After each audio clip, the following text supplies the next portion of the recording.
எனது மூச்சாக விளங்கும் தமிழை இந்த உலகம் முடியும் வரை வளமுடன் வாழ வாழ்த்தி, பெற்றெடுத்த தாய்க்கும் தத்தெடுத்த தமிழுக்கும் முதல் வணக்கம் கூறி, அவையில் அமர்ந்திருக்கும் அனைவருக்கும் வணக்கம் தெரிவித்து, அப்துல் கலாம் கண்ட அக்னி சிலைகளாய் என் கண் முன்னால் அமர்ந்திருக்கும் மாணவ செல்வங்கள் அனைவருக்கும் வணக்கம் தெரிவித்து துவங்குகின்றேன். கனிகள் பூக்களோடு கை கொடுக்கும் சங்கமம், வெளிச்சம் விளக்கோடு விளையாடும் சங்கமம், நதி ஓடைகளோடு நடமாடும் சங்கமாகத்தான் இந்த விழா நடைபெறுகிறது.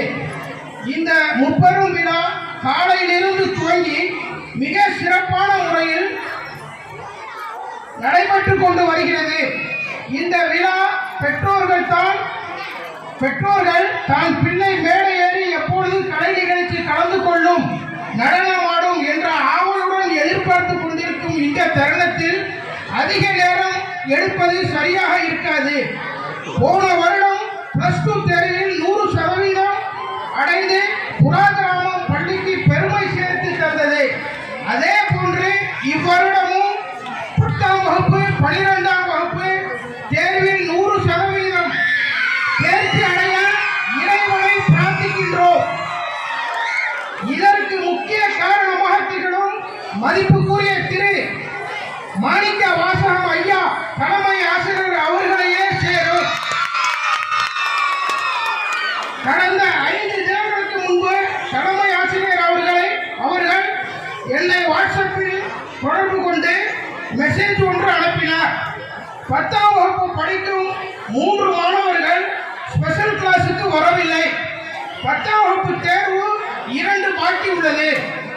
அவர்கள் வந்தால் கண்டிப்பாக பாஸ் ஆகி விடுவார்கள் என்று சொன்னார். அவர்களின் பெயர், போன் நம்பர்களை கொடுத்து கான்டாக்ட் பண்ணுங்கள் என்று தெரிவித்தார்.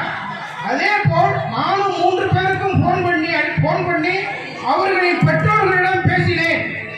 ஸ்பெஷல் கிளாஸுக்கு அனுப்பி வைப்பதாக அந்த பெற்றோர்கள் சொன்னார்கள்.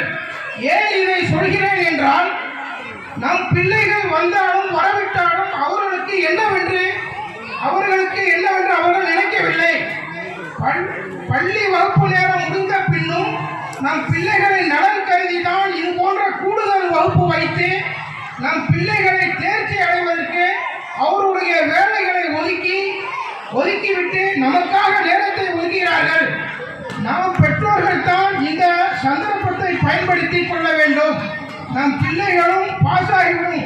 நமது பள்ளிக்கும் தலைமை ஆசிரியருக்கும் பணியாற்றும் ஆசிரியர் பெருமக்களுக்கும் பெருமை சேரும்.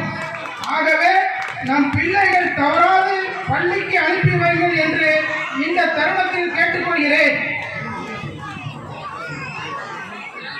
ஆண்டு விழாவின் முக்கியத்துவம், ஒன்றுபட்டால் உண்டு வாழ்வு என்ற பாரதிதாசனின் வரிகளுக்கு இடையாக அனைவரும் ஒன்று கூடி கொண்டாடும் விழா. கல்வி, விளையாட்டு, பல துறையில் மாணவர்களின் திறமைகளை வெளிப்படுத்தும் வாய்ப்பாக இது அமைகிறது. இவ்விழா மாணவர்களின் வளர்ச்சிக்கு அடிப்படையாக இருக்கும். ஆசிரியர்கள் அர்ப்பண்பர்களுக்கு அங்கீகாரமாகும். இதனால் பெற்றோர் ஆசிரியர் உறவு மேம்படும். இன்றைய மாணவர்கள் நாளைய பாரத தேசத்தின் தூண்கள் என்று அழகிய பொன்மொழி. அப்படிப்பட்ட மாணவர்களுக்கான பள்ளி ஆண்டு விழா என்பது வெறும் ஒரு கொண்டாட்டம் மட்டுமல்ல, அது மாணவர்களின் வளர்ச்சிக்கு ஊக்கமளிக்கும் களமாகவும் பள்ளியின் சமூகத்தின் ஒற்றுமைக்கு ஒரு பாடமாகவும் விளங்குகிறது. கல்வி என்னும் வித்து அழிக்க முடியாத சொத்து, அள்ள முடியாத முத்து என கூறி வாய்ப்பளித்தமைக்கு நன்றி கூறி விடைபெறுகிறேன். நன்றி, வணக்கம்.